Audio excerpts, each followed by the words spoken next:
Agora a gente fala do mercado financeiro. O dólar abriu nesta sexta-feira em alta de 0,60%, cotado em R$ 5,76. Esse resultado vem depois de uma quinta-feira de tensão no mercado financeiro, viu?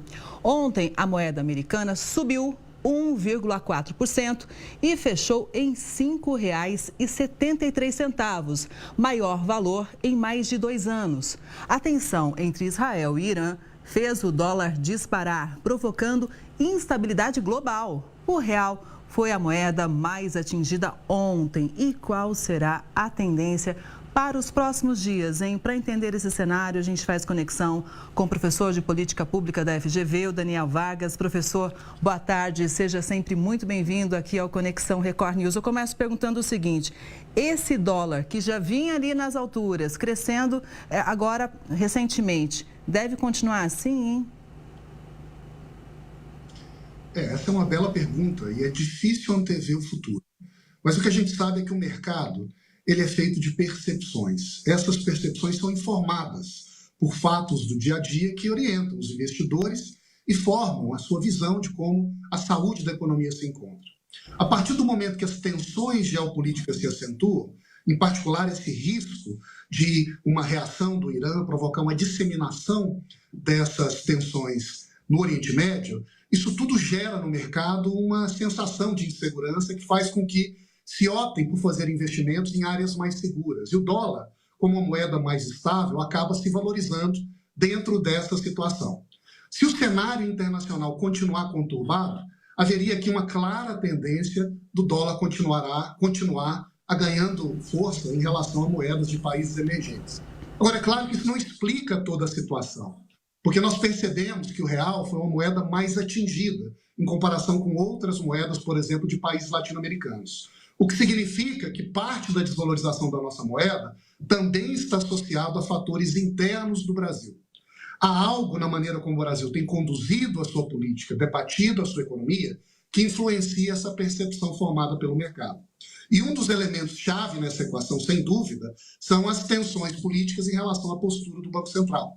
À medida em que o governo se posiciona de maneira crítica sobre a ação do banco, naturalmente isso também reforça uma sensação de insegurança sobre a maneira como a economia funcionará e avançará no futuro.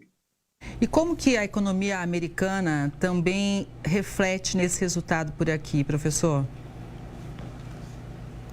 Sem dúvida, os Estados Unidos é sempre uma variável-chave na determinação do preço do dólar e no sucesso da economia no planeta. Nós vimos que o Banco Central americano, há pouco, decidiu por manter a taxa de juros, porém com uma previsão de que em setembro essa taxa pode ser alterada.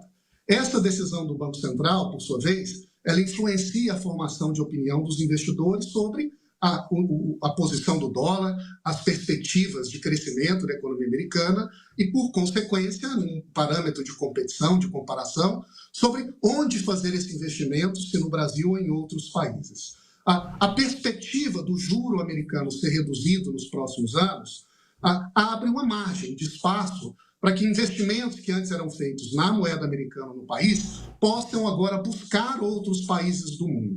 À medida em que o dinheiro possa olhar para investimentos de risco ou para investimentos em países emergentes, isso pode, por sua vez, abrir um espaço para a economia brasileira receber investimentos internacionais e, ao fazer isso, também, de certo modo, impactar positivamente a moeda brasileira. Professor, a tensão no Oriente Médio também impactou no preço do petróleo. Isso aconteceu depois dos assassinatos do líder do militar do Hezbollah em Beirute e do principal líder político do Hamas em Teherã. Acontecimentos que diminuem, claro, a possibilidade de um cessar-fogo em Gaza e aumentam os temores de uma guerra regional. A gente lembra que a região é uma forte produtora de petróleo. Hoje, o que a gente pode dizer em relação às cotações? Eu pergunto porque parece que o mercado deu uma acalmada. Eu dei uma analisada aqui antes do jornal entrar no ar. No WTI, o barril está operando em queda de mais ou menos 3% hoje e o Brent, uma queda mais ou menos de 2,79% menos de queda. Mas ontem disparou, teve uma alta de 5%. O que a gente pode dizer em relação ao petróleo, professor? Eu acho que existem duas variáveis contrastantes. A primeira delas você destacou bem.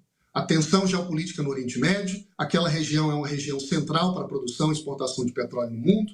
Existem ali países organizados que, de certo modo, têm a sua posição influenciada por toda essa tensão que acontece no local.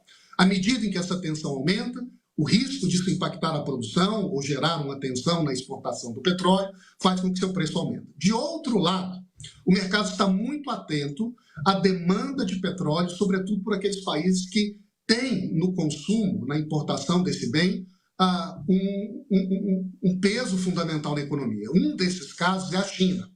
E há uma percepção de que o crescimento chinês talvez não seja tão acentuado como se esperava, o que significa que a importação de petróleo pelo país também tende a ser um pouco menor. Isso acaba influenciando o preço para que ele não suba de maneira considerável. Eu acho que o mercado olha para essas duas partes da equação de forma combinada. De um lado, o receio das tensões geopolíticas se expandirem, de outro lado, a demanda e a expectativa de aumento dessa demanda, sobretudo por países emergentes como a China. Olha, a gente segue acompanhando de perto, porque quando a gente fala de commodities, né, o que acontece lá tem reflexo por aqui. Professor, sempre muito bom te ouvir. Obrigada pela análise, uma boa tarde e até a próxima. Muito obrigado, até breve.